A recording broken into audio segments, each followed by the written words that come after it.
Hello, my fellow bookworms. Uh, I am Dan.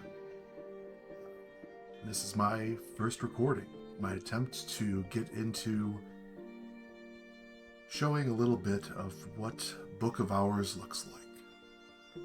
This is an interesting game filled with very interesting lore that I think deserves a little bit more recognition and a little bit more presence in this YouTube world that we live in. So, I'd like to lay out some of my goals for this series, I suppose.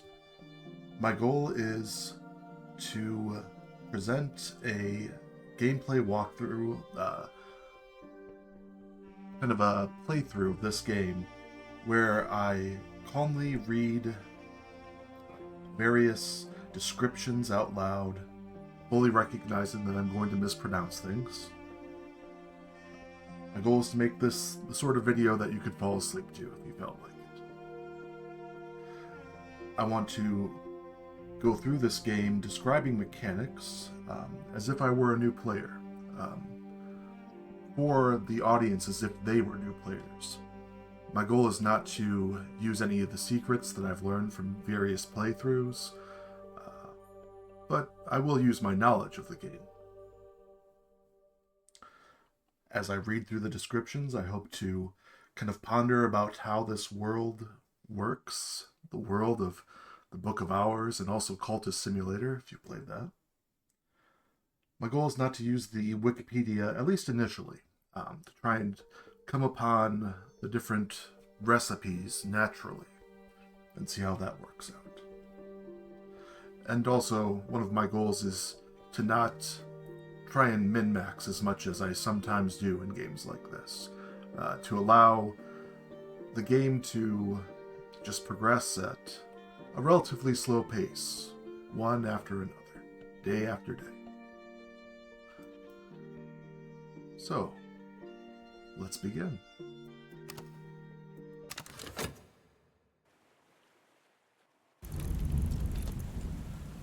Gran Krug, March 7th, 1936. There has been no librarian in Hush House since the fight, 7 years now. Suitable candidates are very difficult to find, but perhaps we found one in you. Take care on your journey. The seas around Gran Krug are treacherous. So we find ourselves at a location called St. Brandon's Cove, with locked ways to move around us, and something for us to see. Thunder growling, waves pounding, finally me, sprawled on the sodden sand of beach. There's something in my hand. We have a health that's half drowned, shivers rack my soaked body. And one of the mechanics here in Book of Hours is that these different cards that we're going to receive, they're going to have aspects to them. For example, this health principle has an aspect of heart. The heart relentless, beats to protect the skin of the world we understand. The heart is the principle that continues and perseveres. So that gives you a little flavor for what things that have heart are going to be like. The emotional and kind of ontological direction they're going in. Winter is the principle of silence, of endings, and of those things that are not quite dead. Now that's just the kind of sub-description. Notice it starts off with an ellipses, a ... Winter is silence. Health, this card that I have, is an element of the soul. The human soul is composed of 9 elements, and this is one. Most other things have simpler souls. This this element of my soul has a malady. Something has snared or sickened my soul. Soul cards can be malady-tainted when you're exposed to dangerous influences. Sometimes when you fall and fail in attacks, maladies cannot be exhausted, but your soul is altered and weakened, and there can be serious consequences if they go untreated. Soaked. In peril of dissolution, intervene quickly, but not hastily. Apparently something has happened to us to bring us to this St. Brandon's Cove, and has left us soaked in our health. We have a memory. There are storms great enough to shake the moon from the sky, and one's thoughts from one's skull. Memory of storm. This has a heart aspect that's too strong, and a sky aspect that is too strong. Sky. Wind, storm, echo, song. The intricacies of mathematics and the principles of flight. Law's touch is lighter than we sometimes think. Sky governs over the matters of balance, harmony, and necessity. And as I said, this is a memory card. Memory. Something remembered might be something understood. Memories can be used to help with crafting and to upgrade skills. Memories disappear each dawn, except persistent ones. So we'll want to use this memory before the day is done. And now we have a thing. The gentleman makes things his servants. The petty man is servant to such things. Master's Shul. A drowned book. The one possession I kept from the shipwreck. Must be important to me.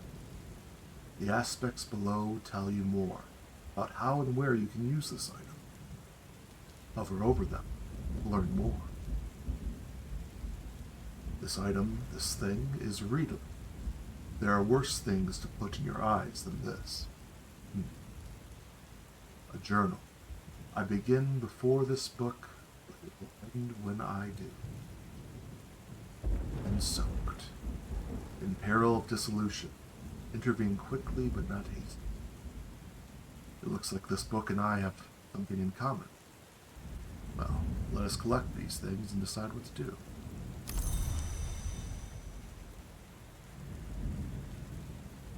I'm left to remember something.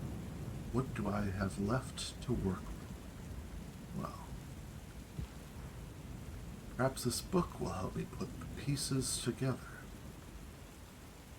And then if I add the memory storm to the next category.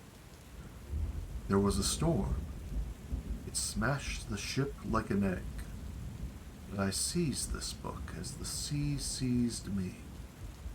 Then the sea brought me here, to Grand Krug. Well, let's start that off. Putting these things to use takes time, obviously, and we'll see what the result is. I remember there was a storm.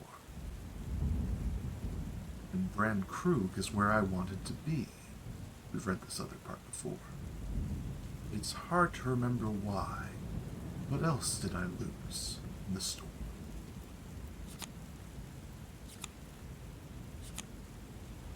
So at this point in the game, we're trying to discover who we are. What are the core elements that best define our character? Is it chore? An element of the soul that describes exuberance, instinct, rhythm. Do these mean something to me? Perhaps fet. Fet is the part of us which dreams. Are dreams important to me? And shapt. Shapt is eloquence, and also understanding. The door opens both ways. Is my soul open to knowledge?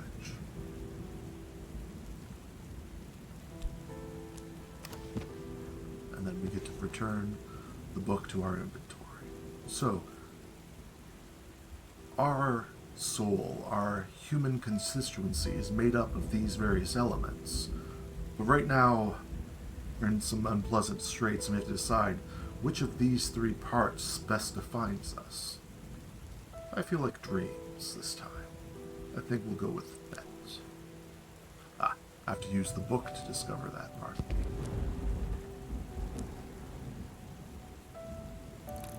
Is my fet strong? Well, stronger than other things.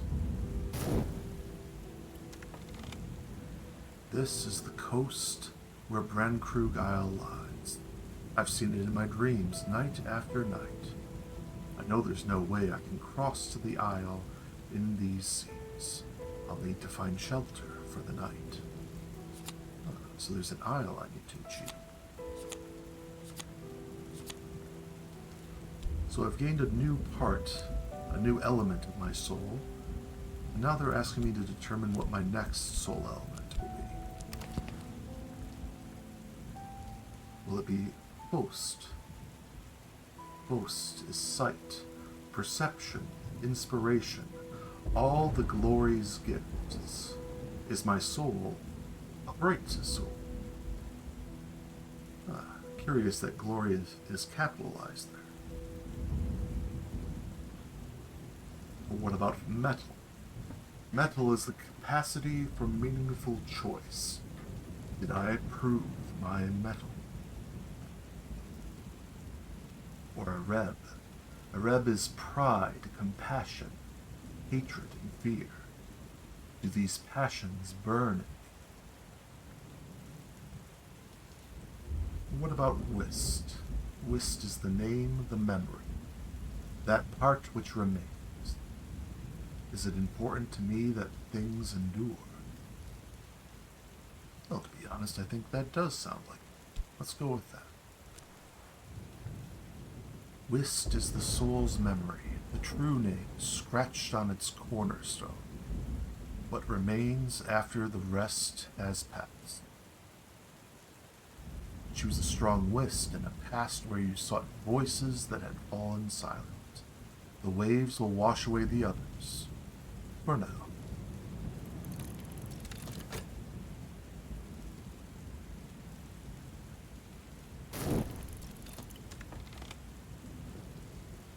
There are things I don't remember, but I do remember there's someone in the village who will give me sanctuary. Get there.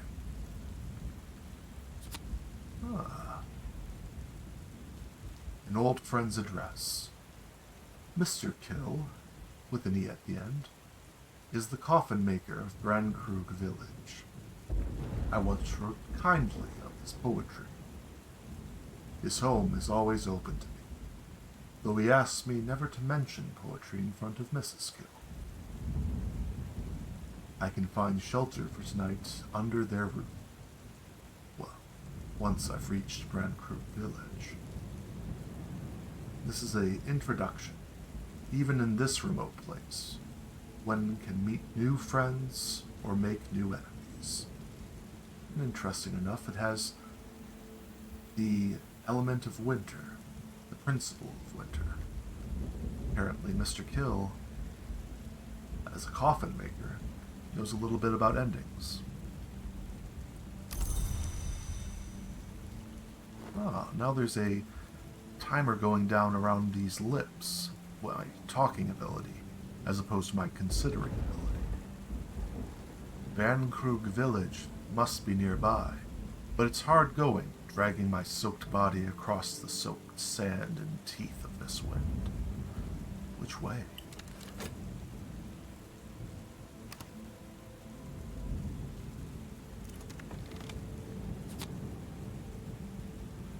Got a new emotion, a new memory of a feeling. Fear. The oldest and strongest emotion of mankind is fear. The oldest and strongest kind of fear is the fear of the unknown. Lovecraft. Yeah, I imagine there's a little bit of Lovecraftian influence in this world. It has the aspect of edge. All conquest occurs at the edge. One who dwells there is blind and cannot be wounded. Another is strong and grows stronger. Wonder what that means. Edge is the principle of battle and of struggle. It also has an aspect of scale. Hard without and hard within. Hard to rouse. Harder to subdue. What is left of the crude powers of the deep earth. Again, we don't really know what that means too much right now. But you kind of feel something when you say it, don't you?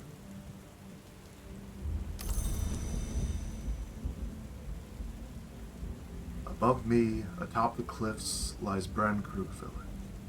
I'll never reach it in this storm, but if I can only muster my remaining strength to find help. Oh, let's see what cards we can put in there. It looks like I can add my pet to it. Did I dream of this beach and this wind? If I did, I might remember the path I took in this dream. A path which brought me light. Well, let's start that.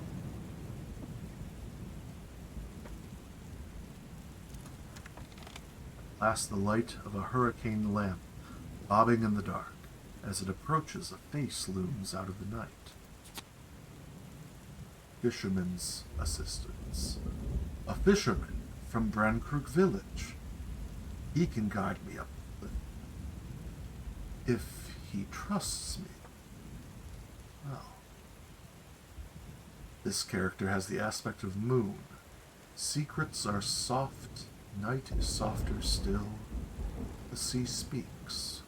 It is not always wise to listen. The nocturnal, the forgotten. We've already seen what Sky is like, and he has that aspect. He's also skeptical.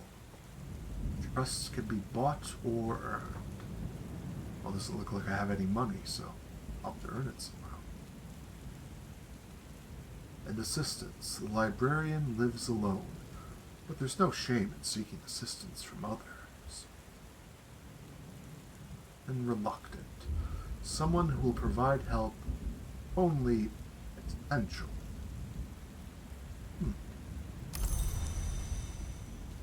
Well, let's talk to this man.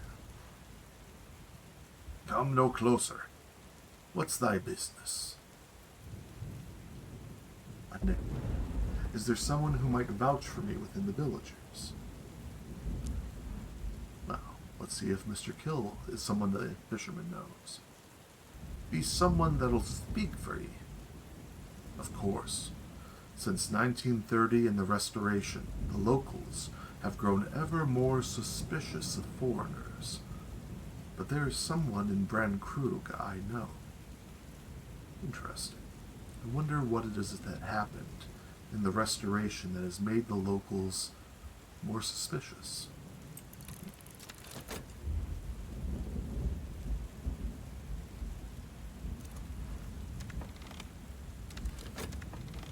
I'll take ye by the cliffs then. The gentleman is no longer skeptical. Use him to unlock the Brankrug village. Alright then. Imagine these steps going up are that, so let's use that then.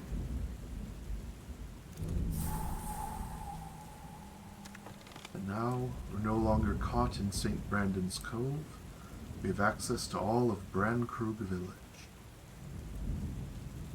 Going from the bottom to the top, we could look at the smithy. Denzel Smith has more work than he needs, and he rarely opens his door to strangers. You'll need an introduction or a mutual acquaintance marked with edge, forge, or heart. Someone in a similar trade, or someone who can appeal to a secret passion for saffron cake. Well, it seems that Denzel is not the person I know. I'll look for someone else then. The Sweet Bones. After the restoration of 1930, the new king's agents came looking for his enemies in these parts. They weren't gentle about it. Since those days, the locals are suspicious of foreigners. No one in Sweet Bones will talk to me. There's a sea of hostile faces. Sadly, it doesn't look like I have any ability, at least right now, to make friends over there. The post office. The postmistress may have something for me, once I know what to ask for. Alright. The rectory. Reverend Timothy is a hospitable soul, but Terence, his housekeeper, guards her employer fiercely. She doesn't want his innocent theological enthusiasms getting him in trouble with the new king's men. You need an introduction, much like with Denzel.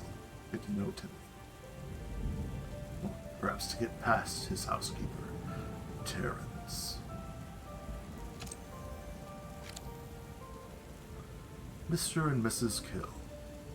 Mrs. Kill, the midwife, is tall and gloomy. Mr. Kill, the undertaker, is slight and dry. In these troubled times, both are wary of strangers. You need a suitably marked introduction. Check the slot. Well, there's the introduction I need. See, it's marked as an introduction. Mr. Kill struggles with the door. The wind almost snatches it from his hand. Storm wind plucks at you both. But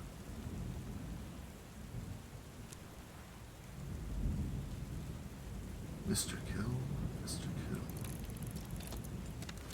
His eyes widen as he sees me. Mr. Kill constructed the bed himself. I rather fear with the same tools he used to shape the coffins. It's not an uncomfortable bed, but it's dry.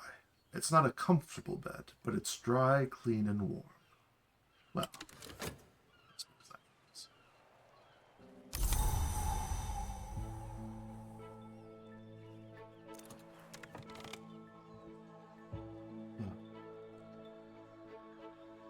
I sit up talking with Mr. and Mrs. K, as the wind rattles the shutters and the fire shrugs its way emberward. I'm very hungry, and Mrs. K's galettes are impossibly good. Mr. K pretends to grumble about foreign cooking. No one is convinced. Oh, looks like my health is no longer soaking wet. That's good. Let's see if I can't do the same with my book.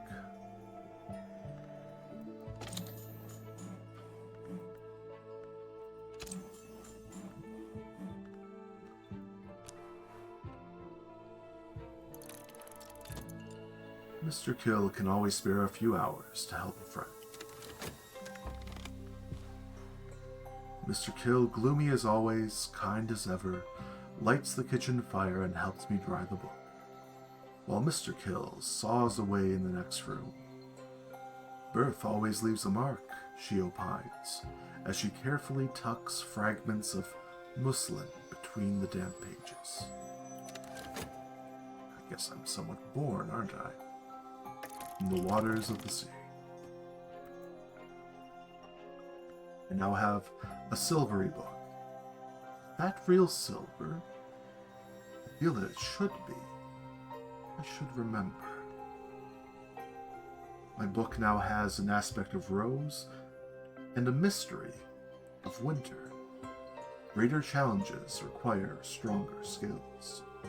So there's something I can use to unlock more information, more surprises from my book. This book is uncatalogued. There is nothing as safe as ignorance, nor as dangerous, it said. It's readable and it's a journal, as we already know. So now that I've used my whist to access this, it is fatigued. I need to find some way of making it not fatigued. One option is to wait a little while. Fatigued abilities always recover at dawn, unless you find a faster means of recovery. Find something. First, what if we do this? The postmistress regards me with the chilly gaze of a goddess image in an ancient hill shrine. The librarian, she says, "Yes, I have something for you. Wait here, please." Love the postmistress. She has this aura of power about her.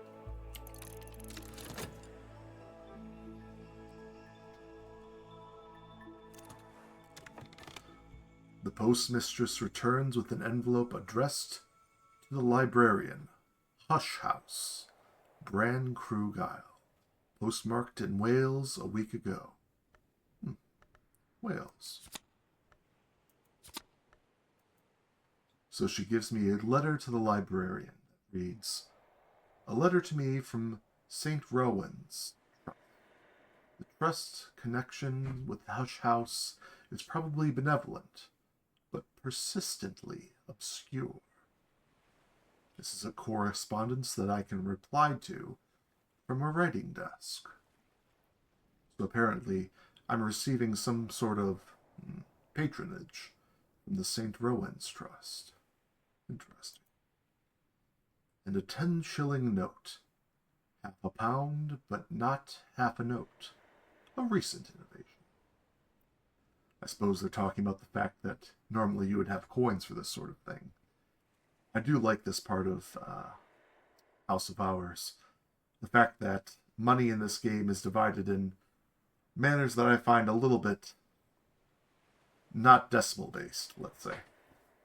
But we have a 10-shilling note now. Good place to start. Now what if I use that money to talk to the sea of hostile faces? I notice that pence is one of the options for that. The eccentric currency of a fallen empire. 1 penny is 4 farthings, 12 pence are 1 shilling, and so on. Now, if I put this whole 10-shilling note in there, they won't take all of it. They'll only take as much as the thing requires, so I'm not too worried about losing it all right here. A weary welcome at the inn. In the time of the Heptarchy, a ring-giver was accounted generous. In this bright and civilized century, a beer buyer enjoys the same regard. Well, let's buy some beers around the table and see if that makes me a welcome sight.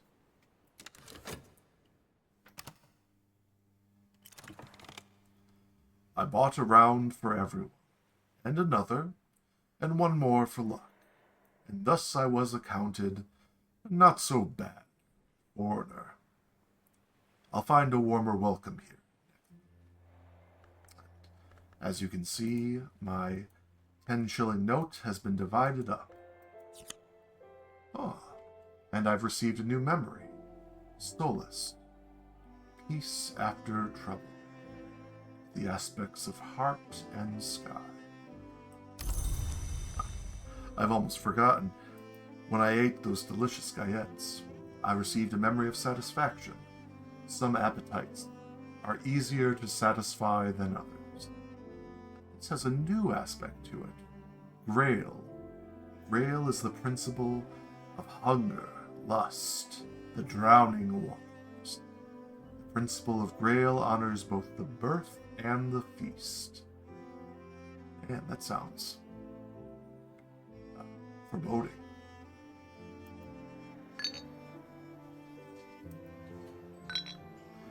So now, I would like to have my whist cease to be fatigued again. So I'm going to get some rest and refreshment. Tuppence will buy me a hearty meal and a quiet place where I can rest and gather my thoughts. 2 pence. So if I put a 6 pence in here, I'll get 4 pence back. It is spring, and the landlady has served me a slice of her starry-gazy pie, with pilchard heads poking cheekily through the hot crust. Apparently, pilchards is some sort of fish, I believe. So this is going to take a full minute to kind of rest and regather myself.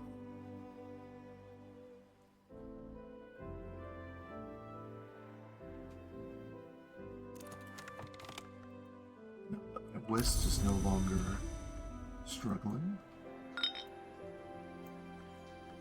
let's put it to some use. Let me think about my book. Since it has a mystery of winter and whist has an aspect of winter as well, maybe this will help me unlock it. A journal. My journal?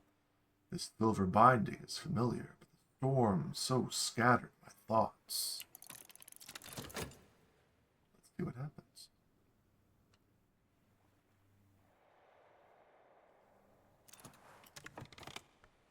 I'll start off by getting a little skull on the front of my journal. Wonder if that's good. My journal. I'm sure of it. The storm scatters my thoughts, but each page I turn is familiar. I begin to recall now why I came here. With time and peace, I'll remember more. A new description of my journal. I was rich. Something was missing. I am no longer rich, and still something is missing. Hush House is a place of conclusions, and here as librarian, I may find mine. I'm now described as the Magnet. I came to the house to conclude a history with a capital H, where they will find peace. But you can complete the game by recording any history. You might wish to begin your studies with a hushery wisdom. I now have a memory, the Magnet. I've lived too long, but I'm not ready to die. I've tasted everything, and it wasn't enough. Give me silence. Give me peace. Give me the peace of snow. Also has the aspect of rose, the rose which encompasseth all, 9 directions to new horizons. Exploration, enlightenment, hope. That's what rose means. Oh, and I've got a new element of the whist, it looks like. That's good. Now, I imagine I want to get to this isle over here, so I should cross over the Cucurbit Bridge. Every so often, someone builds a bridge to the isle. Each bridge lasts 100 years or 200. Then the sea disposes of it. This was built in the 1890s, and that makes it the newest bridge. But that doesn't mean it's new. Looks like we have to repair it, and to repair it I need someone with one of these aspects. One of them could be forge. Fire, I once read, is the winter that warms and the spring that consumes. The principle of forge transforms and destroys. Or lantern. Life is a pure flame, and we live by an invisible sun within us. Thomas Brown. Lantern is the principle of the secret place sometimes called the House of the Sun, and of the light above it. The House of the Sun, secret place. The sun. Well, I haven't seen these two too often. I found it lantern here on my whist. I don't have any sky. I know Denzel has a forge to him, so I could ask that gentleman. But I think I remember seeing sky on Mr. Kill as well. Maybe if I talk to him, he can help me.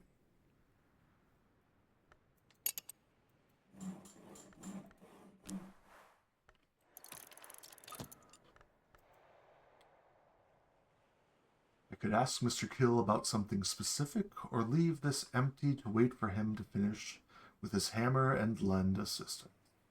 Well, I'll wait. And now for some more whist. I might as well get that recharging while I wait for Mr. Kill.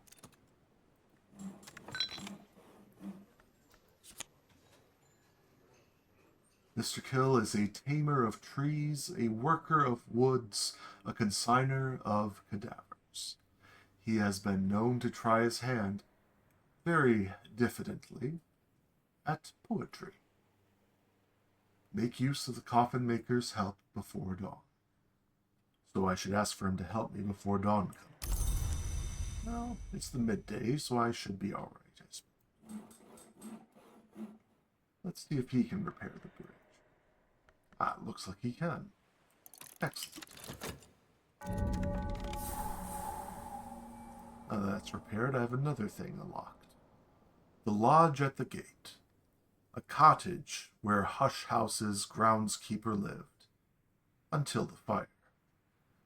If I can get into that place and make it habitable, I can use it as a base for reclaiming more of the house. That sounds useful. To gain entrance, I'm going to need someone with these aspects here. Either forge or heart or knock.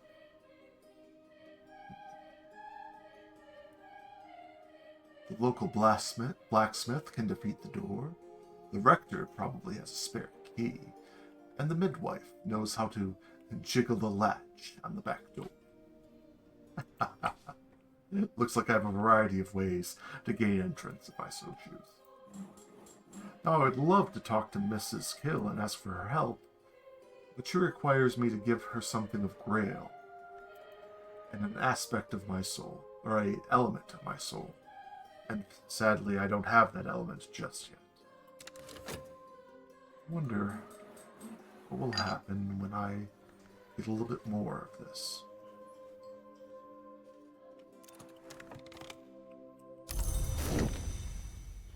So, now that I've cataloged my book, I notice it still has that mystery there of winter. So I'm going to take my book and consider it. It offers me some new opportunities. It requests a piece of my soul, and winter can have a conclusion. I can master this mystery, enough winter to match the mystery winter. So essentially, because my whist has two quantity of winter, this mystery is one quantity, I have overcome it. I don't even need to put in a skill or a memory, which is probably good because I don't have any of those with winter on me.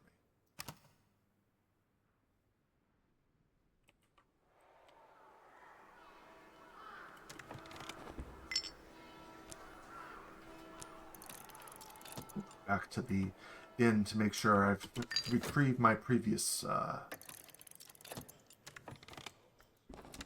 tiredness, I suppose.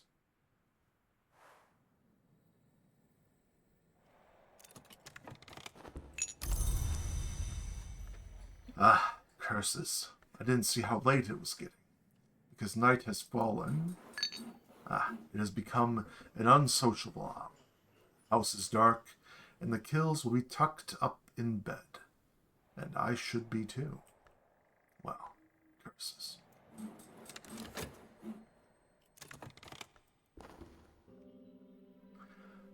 Winter a conclusion. I've mastered this and gathered the lessons it concealed. So it seems there were some lessons in my book, and these are used to learn new skills. I should just collect all of them. There's Sacra Limine. I've gained more understanding of the Sacra Limine. Use this card with consider. As the aspect of moth, I knew a man who captured moths in a bell jar. On nights like this, he would release them one by one, die in the candle. Moth is the wild and perilous principle of chaos and urine. Sounds like my fet over here. It also has moth. And also a lesson of quenchings and quellings. It has the aspects of heart and winter. Persistent, so it means I don't have to worry about it disappearing during the day. And it's a lesson, one step on wisdom's staircase. Use this to gain or improve a skill. Alright, that makes sense. Well, let's learn about Sacralimine.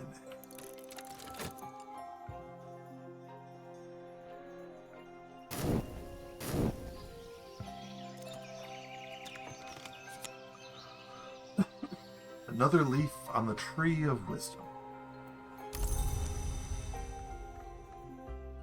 The rights of an order of immortals who tried to remain apart.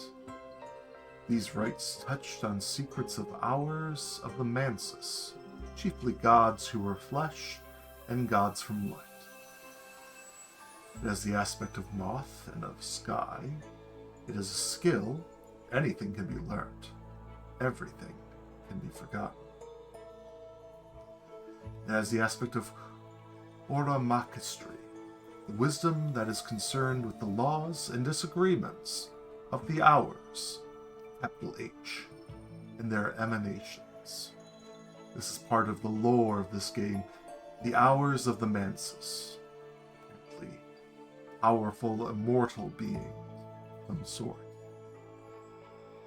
Apparently have two particular categories, gods who were flesh and gods from light. It also has the aspect of hushery. Great art of hushery understands the beauty of silence and of its sundering. This skill is effective against curses. The skill can be used to remove curses from books. Well, that could be very useful.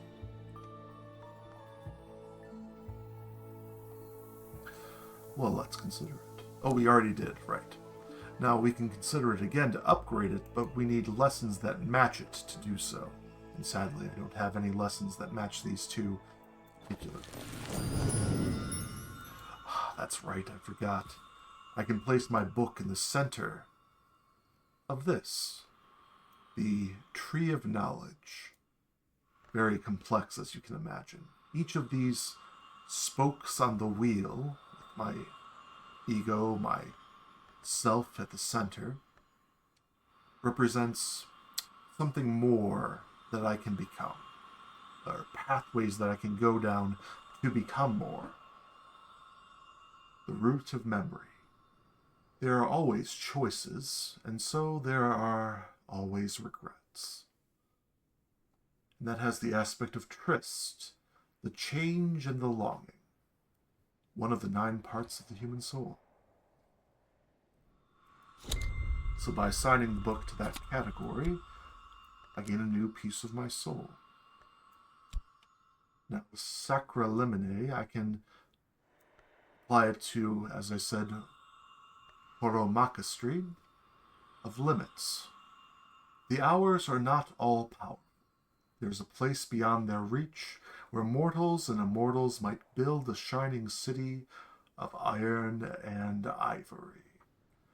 Oromachists understand the hours' limits. So this has to do with the concept of limitations, of rights of limitation. So it would make sense to be part of this line of thinking, of wisdom, called the War of the Hours. And it would give me mettle, will, self-discipline, the part of us which makes the right choice. Or I could apply it to the skill of the wisdom of hushery, of endings. The hours are not eternal. The sun in splendor was riven and cast down. If we mortals so desire, we might prevent his return. Understand hushery, and you understand endings. Apparently, there was an hour, which we knew to be immortal beings, called the sun in splendor, that was broken, cut into pieces, riven, and cast down. So mortals can stop him from coming back. Well, apparently being immortal doesn't mean you can't have an ending. And this would give me another aspect of Trist, another element to add to my collection. I think I'll take that. Yes.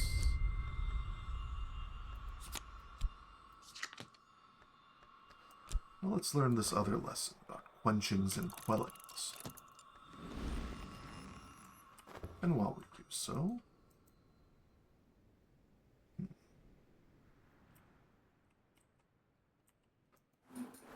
let's ask Mr. Kill if he can help me out again.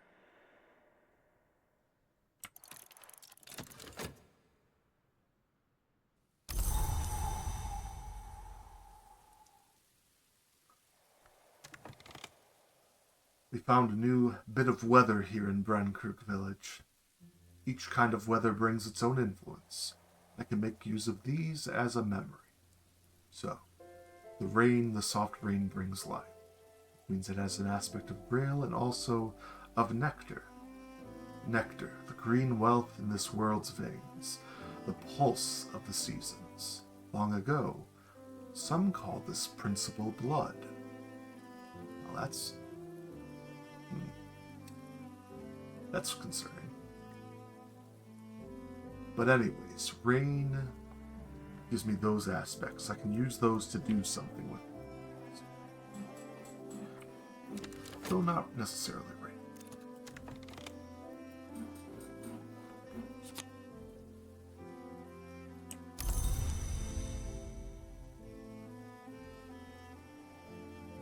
Now, right now, Mr. Kill doesn't have any of these aspects to him.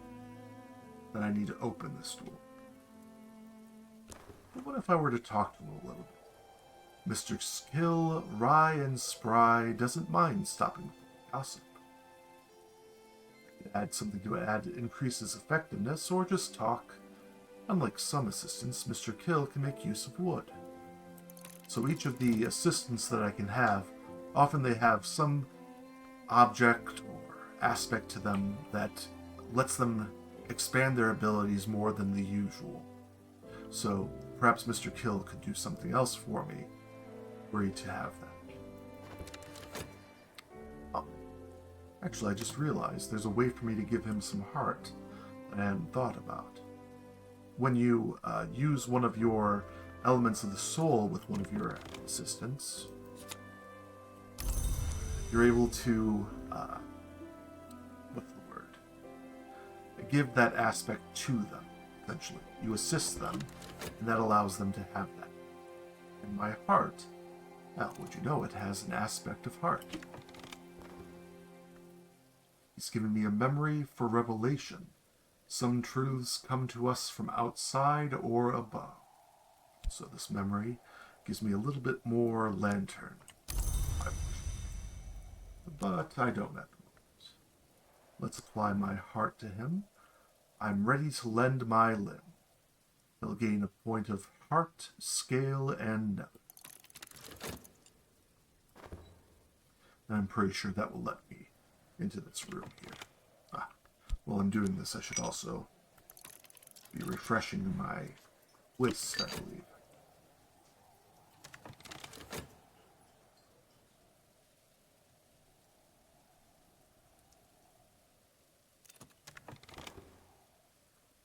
We'll work alongside each other. So between the two of us, a cottage where Hush House's groundskeeper lived until the fire. We already discussed this. Well, let's get working then.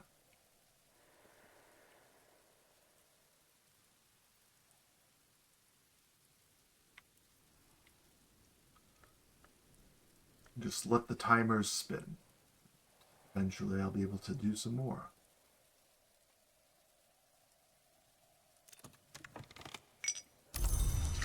My whist has been refreshed. But you know what I could use? A little bit of assistance, I think. Assistance from a miner. In spring, the local miners often travel to the Feast of Lights below. If one breaks his journey at the Sweet Bones, a shilling will buy his labor for a day. Miners offer scale, forge, and a little moon. Alternatively, add a soul card to find any rarer guests who might be seeking employment. Well, no need. I think a miner could do just as well.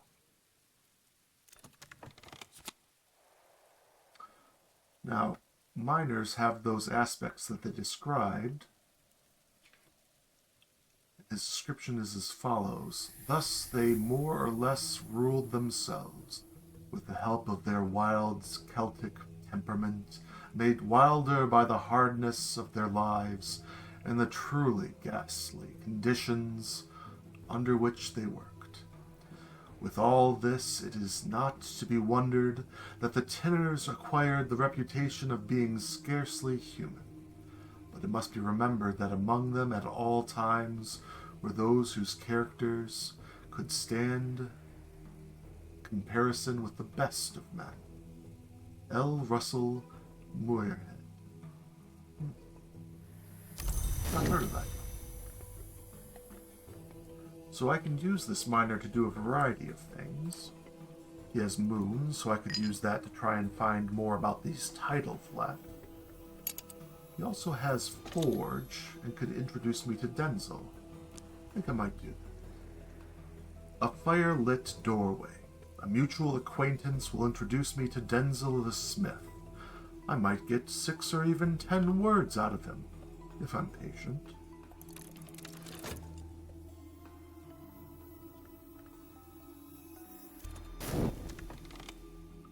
Denzel is a surprising source of practical advice. He's given me a memory of foresight. Wit's forge and fire blast, meanings press and screw. Coleridge on Don's poetry. With 2 aspect of forge and 1 aspect of lantern. That could come in handy. Well, look at that. Welcome to Hush House, fellow readers. We've got something to explore up here. I think now might be a good time for me to stop this recording. Just because, well, there's so much more to see. So much more to show.